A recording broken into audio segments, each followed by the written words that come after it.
আসসালামু আলাইকুম। আপনারা তো শুনেছেন, আপনারা শুনেন নাই যে নির্লজ্জ সিদ্দিকুল্লাহ গতকাল কি বলছে, যে মুসলমানরা চুরি পরে বসে থাকবে না যদি জায়গা চলে যায়। জায়গা চলে যাবার আগেই তো আমরা আন্দোলনে নামতে চেয়েছিলাম, তুমি আন্দোলনে আমাদের নামতে দাও নাই।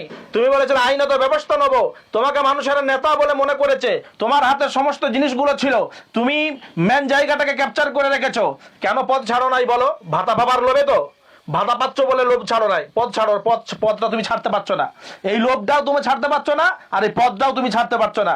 তুমি না মন্ত্রিত্ব ছাড়তে পারবে, না জমিয়ত ছাড়তে পারবে। কারণ মন্ত্রিত্ব থেকে তুমি সিকিউরিটি পেয়েছো, গাড়ি পেয়েছো, আয়েশ পেয়েছো, আরাম পেয়েছো, আবার টাকার ভাতার টাকা পাচ্ছ, এদিকে জমিয়তের থেকেও ভাতা পাচ্ছ। তাহলে এই দুই দিকে কোনোটাই তুমি ছাড়তে পারছো না। দ্বিতীয়ত, সরকার যেমন করা চালাচ্ছে তুমি ঠিক সেই রকম করে চলছো, কোনো আন্দোলন নাই। মুসলমানদের কি উপকার করেছো বলো? আজ 10 বছর সরকারে যখন গেছে সে, আমি দালালগুলোকে বলছি যে জমিয়তের দালালগুলো রয়েছে, যারা সিদ্দিকুল্লাহর দালাল, যারা জমিয়তের দালাল না, সিদ্দিকুল্লাহর যারা দালাল রয়েছে, যারা ওর পিছনে দালালি করছো, যারা ওর জন্য হয়ে কথা বলছো, তাহলে শুনে নাও মুসলমানদের জন্য এই 10টি বছরে কি করেছে উপকার আমাকে দেখাও, যে এই উপকারটা সিদ্দিকুল্লাহ করেছে। আর আমি সে ক্ষতি কি করেছে সেইগুলো আমি একটা একটা করে গুনিয়ে দেবো। সব থেকে বড় ক্ষতি, এই মুসলমানদের ওয়াকফের সম্পত্তি আজকে সব গুটিয়ে মমতার আঁচলে ভরে দিয়েছে। তুমি তো আন্দোলন করতেই দাও নাই, যখন চলে যাবে তখন তুমি নেতৃত্ব দিয়ে বলবে আমি বৃহত্তম আন্দোলন করেছি, আমি চৌধুরী। তুমি চৌধুরী না, তুমি কলঙ্ক। চৌধুরী বলাটাই ভুল হবে, তোমার টাইটেলে চৌধুরী সেটা আলাদা। জমিয়তের কর্ণধার হিসাবে তুমি সরকারের দালালি করে গেছো, আর কিচ্ছু করো নাই। তুমি বিধর্মীদের দালালি করে গেছো, আর কিচ্ছু করো নাই। হাতে চুরি পরে বসে থাকা দরকার ছিল। তোমার থেকে আর একটা সিদ্দিকুল আছে, সে অনেক ভালো। তোমার থেকে কামরুজ্জামান, সে খেটে গেছে, কিন্তু তাদের বিরুদ্ধে তুমি আঙুল তুলেছো, আঙুল তুলে বলেছ যে জমিয়তের পতাকা যারা ধারণ করেছে আমি তাদের জন্য আইনি ব্যবস্থা নেব। একটা কথা শুনে নেবে, এই জমিয়ত তোমার বাপের না। জমিয়ত তুমি মনে করো না, তোমার গোষ্ঠীও যেন না মনে করে যে জমিয়তটা তোমার বাপের, তুমি কষ্ট করে নিয়ে এসেছো, এটা তুমি তৈরি করেছো। এটা আকাবিরিনদের, এটা উলামায়ে হাজরাতদের, এটা প্রত্যেকটা মুসলিম উম্মার হক রয়েছে। সুতরাং জমিয়তে তারা সঠিকভাবে অংশগ্রহণ করতে পারে। আর যারা অপচয় করবে এই সম্পত্তিগুলোকে, মানুষের 1 টাকা 2 টাকা 10 টাকা দানের টাকাগুলোই তোমরা ভাতা নাও, আবার বড় বড় কথা বলো, মুসলিম উম্মার জন্য কথা না বলে নিজের খেয়াল খুশি ভাবে জীবনযাপন করছো। লাইব্রেরিয়ান মন্ত্রী হয়েছে বলো, যে সমস্ত লাইব্রেরি গুলো পড়ে রয়েছে মুসলিম গ্রামগুলোতে, কোনটার খবর নিয়েছো? মানুষেরা ফোন করলে, মানুষেরা কাছে গেলে বলো আমার সময় নাই, হবে না, এটা অন্য জায়গায় দেখো, আমি এখন ডানা বেরিয়ে গেছে, আমি এখন উড়ে বেড়াবো, এই তো। সুতরাং আমি বলবো, কালকে এই লোকটাই বলেছে যে মুসলমানদের এই বাবরি মসজিদের সঙ্গে কোনো সম্পর্ক নাই। আহা, কি ভালো কথা!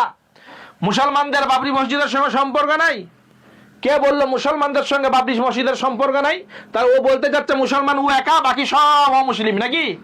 আমাদের সম্পর্ক আছে বাবরি মসজিদের সঙ্গে, তোমার না থাকতে পারে, কারণ তুমি নেড়ে মুসলিম, তুমি মুসলিমই না।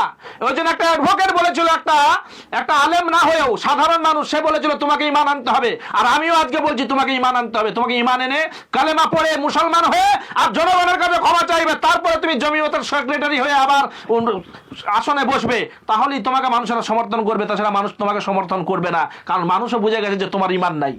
কেন্দ্র বলেছিল যে ওয়াকফের ডেটাগুলো তুমি আমাদের দাও, উচিত ছিল সরকারের ওয়াকফ অফিসে যে ডেটাগুলো এন্ট্রি আছে সেইগুলো নিয়ে তদন্ত করে তারপরে দেওয়া। কিন্তু ও কি করলো, আমরা যারা রেজিস্ট্রেশন করি নাই যে জায়গাগুলো ওয়াকফে, এটা তো নিয়ম না যে তোমার মসজিদ থাকলেই ওয়াকফে দিয়ে দিতে হবে, তোমার মাদ্রাসা থাকলেই ওয়াকফে দিয়ে দিতে হবে, তুমি খানকা থাকলেই ওয়াকফে দিয়ে দিতে হবে, তোমার কবরস্থান থাকলেই ওয়াকফে দিয়ে দিতে হবে, এইরকম তো কোনো নিয়ম না। সুতরাং এই নিয়মটা করলো কে? সরকার করলো কি, যেখানে যা আছে, ঈদগাহ আছে, কোথায় জানাজা আছে, কোথায় কি আছে, নতুন করলো পুরাতন করলো, সব তুলে ডেটার মধ্যে মেটাডেটায় দিয়ে দাও, সেইটা আমি সরকারকে পাঠিয়ে দেবো। এরপরে ক্ষতিটা কি হলো? ক্ষতিটা হবে ওখান থেকে চাপ দেবে যে এই ডেটাগুলো আছে এগুলো এখনো রেজিস্ট্রেশন করা নাই, তখন এ বলবে এগুলো তো সব অন্যায় ভাবে চলছে, তাহলে এগুলোকে সব সরকারের দাগেতে, একের দাগেতে নিয়ে নাও, প্রথম 1 নম্বর দাগেতে সব করে দাও। এইভাবে সব নষ্ট করার একটা পরিকল্পনা করেছে। কিন্তু মুসলমান আর ঘুমাই নাই, মুসলমান অবশ্যই যাচ্ছে।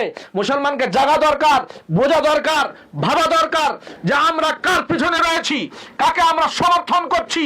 আমাদের অস্তিত্বকে নষ্ট করতে চলেছে মসজিদ, মাদ্রাসা, কবরস্থান, খানকা, পিত্তলা, যেখানে জায়গা রয়েছে সব জায়গা হাতিয়ে নেওয়ার একটা পরিকল্পনা করে তারা খুব শীঘ্রই এগুলো হাতাবার একটা পরিকল্পনা করে রেখেছে।